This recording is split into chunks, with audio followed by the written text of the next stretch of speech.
विनाशा दुष्कृताम, भगवान साधुओं का परित्राण करने के लिए और असुरों का संहार करने के लिए और धर्म की स्थापना करने के लिए भगवान धरती पर आते हैं।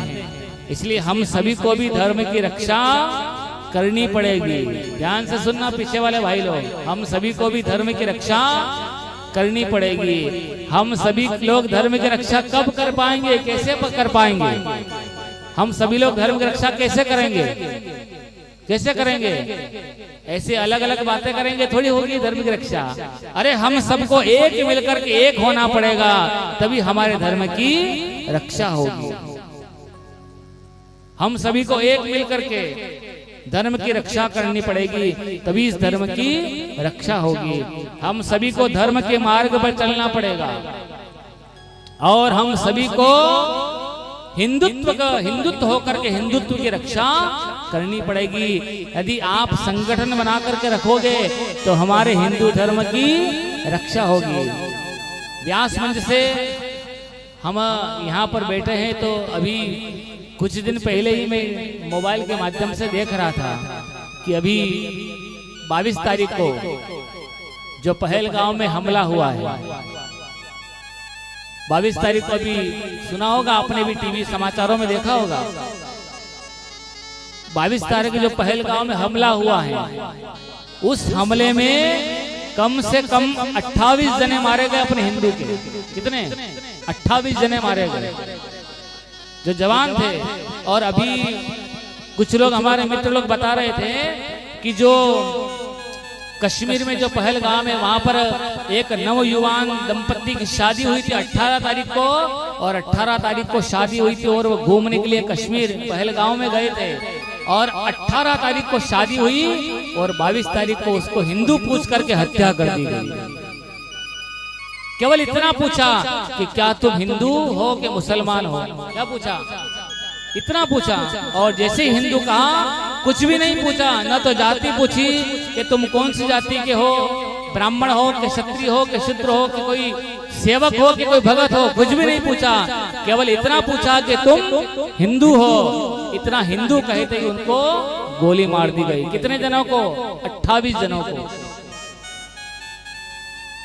28 जनों को गोली से भून दिया गया पहलगांव में। आप सभी लोगों ने सूचना सुनी होगी। यदि आप हिंदुस्तान में रहते हो और हिंदू अगर यदि अपने को मानते हो, ऐसे बड़े बड़े हमलों को अपने को रोकना पड़ेगा और ईंट का जवाब पत्थर से देना पड़ेगा।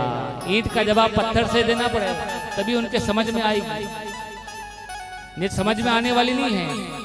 अभी इस सदी की ये सबसे बड़ी घटना है, समझ लेना आप। इस सदी की सबसे बड़ी घटना है जो पहलगांव में हुई। अभी 22 तारीख की बात कर रहा हूं मैं, ध्यान से सुन लेना। बड़ी निर्मम हत्या कर दी गई उन लोगों की। कितनी ही माताएं विधवा हो गई।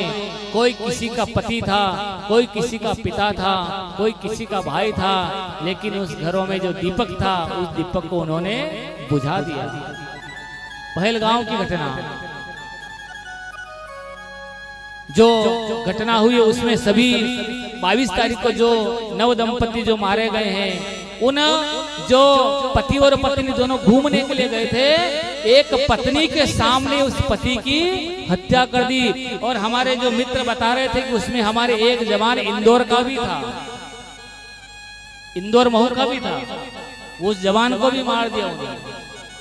केवल उनसे ज्यादा समय भी उन्होंने नहीं दिया, केवल इतना पूछा कि तुम हिंदू हो, और जैसे उन्होंने कहा कि हाँ हम हिंदू हैं, तुरंत उनको गोली मार दी गई। ऐसे निर्मम हत्या कर दी गई उन जवानों की जो हमारे पहलगाम में जो घटना हुई है। तो सभी से निवेदन है कि यदि हम ऐसे ही बिखरते रहे, ऐसे अलग अलग बातें करते रहे, तो हमारा हिंदू धर्म बचने वाला नहीं है। अरे अभी तो केवल 28 जने मरे हैं, फिर आगे चलकर के 50 मरेंगे, फिर आगे 150 मरेंगे, और हो सकता है कभी हो ना हो अपना भी नंबर ऐसे आ सकता है। इसलिए हमको ईंट का जवाब पत्थर से देना होगा। सभी को एकजुट होकर के रहना पड़ेगा। यदि हम ऐसे ही अलग अलग बातें करते रहें तो कोई पूछने वाला नहीं है। इसलिए उनका आर्थिक बहिष्कार करना शुरू कर दो। आज से ही आर्थिक बहिष्कार करना उनका शुरू कर दो।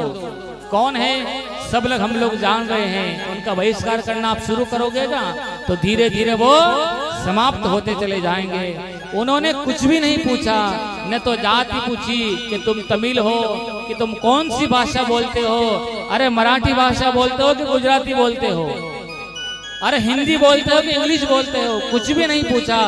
केवल इतना पूछा कि क्या तुम हिंदू हो, और इतना पूछते हिंदू कहने पर ही उनको गोली मार दी गई। किनके सिर पर गोली मारी, किनके सीने पर गोली मारी, और 28 जनों को एक ही साथ में मार गिराया। इतना दुर्भाग्य हमारे देश का कभी नहीं हो सकता। इसलिए थोड़ा समझने की बात है। हिंदू के लिए सभी ये बड़ी चुनौती है। इसलिए हम हिंदुस्तान में रहते हैं और पाकिस्तान अभी कभी सुधरने वाला नहीं है। इसलिए